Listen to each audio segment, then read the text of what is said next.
Brasileiros e brasileiras, minhas únicas vossas excelências, meus únicos patrões, seu empregado público, Jorge Cajuru, 100% Futebol Clube, pela CPI da toga. E de imediato já começo a incomodar alguém aqui neste Senado Federal. E este alguém é o presidente da casa, quem eu gosto, quem eu respeito, mas respeitar não significa bajular. E eu não vou lhe bajular. Na minha vida, a palavra sabugice, ela passa distante. O presidente do Senado, Davi Alcolumbre, deu uma declaração neste final de semana de que não haverá a CPI da toga, embora com 29 assinaturas, porque, segundo ele, isto iria paralisar o Brasil. Presidente Davi Alcolumbre, com todo respeito, o senhor trabalhou na escolinha do professor Raimundo? Porque isso é piada. Uma CPI paralisaria o Brasil? Ou o senhor vai mantê-la engavetada e agora diz que ela não haverá de jeito nenhum? O senhor está passando por cima de uma jurisprudência do Supremo Tribunal Federal que exige, e o senador Paulo Paim é sabedor, pela experiência e pela capacidade dele, como o senador Álvaro todos os dias, como o senador Chico Rodrigues, nós sabemos que há uma jurisprudência do Supremo Tribunal Federal que exige toda a CPI com o número de assinaturas, ou seja, com o número necessário, que é de 27, a CPI da toga, eu prefiro chamá-la de CPI do Judiciário, ela tem 29 assinaturas. É obrigado o presidente do Senado a instalar imediatamente. Ele está passando por cima do Supremo Tribunal Federal. E o que a população brasileira acha? Acha que se não quer a CPI é porque tem algo errado. Quem não deve, não teme. Eu vou seguir 100% Futebol Clube pelo veto da lei do abuso de autoridade, ainda mais com a manifestação de ontem em todo o Brasil. Obrigado, Rio de Janeiro, obrigado, São Paulo, pelas manifestações a meu respeito. Mas aqui hoje trago, pátria amada, o assunto factual. A crise internacional em que o Brasil se envolveu devido ao aumento do número de casos de desmatamento e de queimadas na Amazônia. Uma crise que, se um lado tem mais chances de sair perdendo, certamente não é dos países ricos. Para evitar danos maiores ao Brasil, acredito que não é preciso muito. Basta uma correção de rumo do governo federal em relação ao que ele divulga, ao que faz e ao que deixa de realizar em termos de política ambiental. De forma clara e direta, dirijo-me ao presidente Bolsonaro para dizer algo simples, quase óbvio.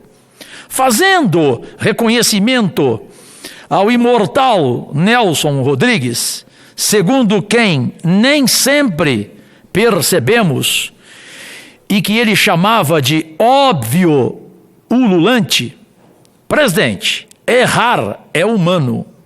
E reconhecer falhas não diminui ninguém, presidente. Pelo contrário, cresce, engrandece. Na minha modesta opinião, houve equívocos na condução de tudo relacionado às queimadas na Amazônia neste inverno de 2019. Primeiro, porque não se reconheceu o que parecia à vista, o aumento da sua incidência. Depois, ao invés de se combater o fogo, a maior preocupação foi a de acusar de forma generalizada supostos responsáveis, sem a devida comprovação, com foco, sobretudo, nas ONGs, ou ONGs. E depois, a tentativa de confronto, quando o assunto passou a ser pauta da reunião do G7, por iniciativa do presidente da França, Macron. Felizmente, parece que a temperatura baixou, com o bom senso se impondo do lado do G7, que ao invés de seguir nas críticas, preferiu anunciar o que foi feito hoje pela manhã, presidente Paim, uma ajuda emergencial concreta para diminuir as chamas na Amazônia, com o envio de aviões específicos para combater incêndios em florestas. Lógico que isso só vai acontecer com o ok do Brasil e dos outros países da região. Se por um lado temos de analisar bem como aceitar a ajuda dos países ricos sem comprometer a nossa soberania, por outro lado, tudo o que está acontecendo pode significar também a grande oportunidade para reflexão aguda sobre uma política ampla, geral e duradoura para a região amazônica, que contemple o desenvolvimento econômico local e, ao mesmo, a preservação do meio ambiente. A importância da Amazônia é mundial. E por isso, o grupo dos 7 países ricos está oferecendo assistência de médio prazo para o reflorestamento da região amazônica, com um plano a ser apresentado na Assembleia Geral da ONU no final de setembro agora. O Brasil, obviamente, vai ter de avaliar que oferta será essa e o que ela pode representar de fato em benefícios. É hora de muita diplomacia e pouca irracionalidade. Da parte de nossa maior autoridade, espero que prevaleça o seu compromisso imenso com o Brasil. É hora, presidente Bolsonaro, de pensar em todos os brasileiros e não apenas nos seguidores de mídias sociais. Mudanças na política ambiental não podem colocar em risco o recém-firmado acordo Mercosul-União Europeia, oficializado agora, mas que é fruto da ação de governos anteriores, no Brasil, nos países vizinhos e na Europa. Políticas de Estado são erguidas ao longo de décadas e não podem ser descartadas por um ou outro governo. Lembro ao presidente Bolsonaro que a política ambiental brasileira, uma construção de vários governos, nascida no início dos anos 80, tem reconhecimento e respeito internacionais. E que uma de suas obrigações é fazer com que isso não se perca. Para tanto, é preciso mais ação e menos verbo, presidente Paim. O momento requer humildade, capacidade de reflexão e disposição para o diálogo, senador Álvaro.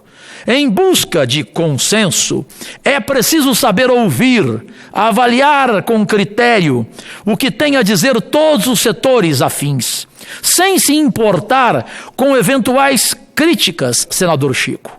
Tem muita gente séria dando opiniões que precisam ser, no mínimo, avaliadas, assim como devem ser rechaçadas as críticas oportunistas, de vigaristas, rasteiras, de gente mais preocupada com o seu futuro político do que com o Brasil, senador Marcos Rogério.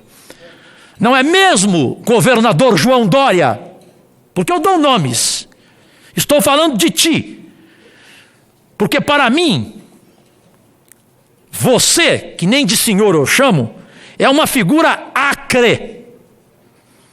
E como você, João Dória, com quem trabalhei 2 anos na mesma emissora de TV, como você não tem cultura, quero dizer que eu fico acre quando lhe vejo, e que Acre não tem nada a ver com o estado amazônico.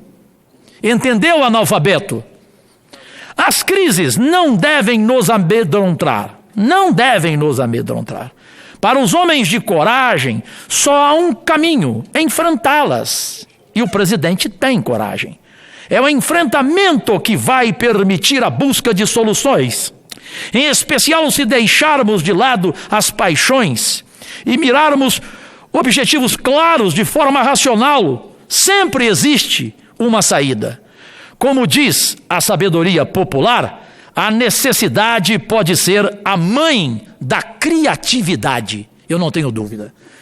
Então, nós temos que saber ver quem faz uma crítica construtiva, quem quer ver o Brasil melhor, e não nos preocuparmos com gente que quer quanto pior, melhor. Quem deseja uma Amazônia por dia. Quem, se pudesse, bancaria as queimadas para ver esse governo destruído, consequentemente, ver o Brasil destruído. Eu não faço esse jogo. E quem me conhece tem certeza disso. Eu tenho posição. Não sou oposição por oposição. Odeio essa bobagem de direita e de esquerda. Direita é minha mão, essa. Esquerda é essa outra minha mão. Eu tenho opinião, é isso. E para agradecer o tempo, presidente Paim, eu só gostaria de lhe acompanhar. Li no meu gabinete uma nota agora de uma declaração sua. É triste saber que poderá ter gente aqui neste Senado Federal que não vai apresentar nenhuma, pelo menos uma, emenda para a reforma da Previdência. A gente carimbar essa reforma da Previdência é dizer ao Brasil que essa casa não precisa existir. Que exista só a Câmara, então, comandada por um infeliz, na minha opinião, né, que é o protagonista do Brasil hoje, o Rodrigo Maia. Né. Então, é isso que eu queria deixar claro aqui, e já aviso que eu tenho 6 emendas e as apresentarei com respeito. Eu quero a reforma da Previdência, mas eu quero que ela não seja injusta com as camadas mais carentes da população brasileira. Que todos e todas e todas, aqui no Congresso Nacional e especialmente na Pátria Amada, tenham uma ótima semana com paz, com saúde e principalmente com Deus agradecidíssimo. Senador Cajuru, preside para que eu possa fazer meu pronunciamento. Vou tentar ser rápido, porque eu tenho uma audiência lá no Sindileges.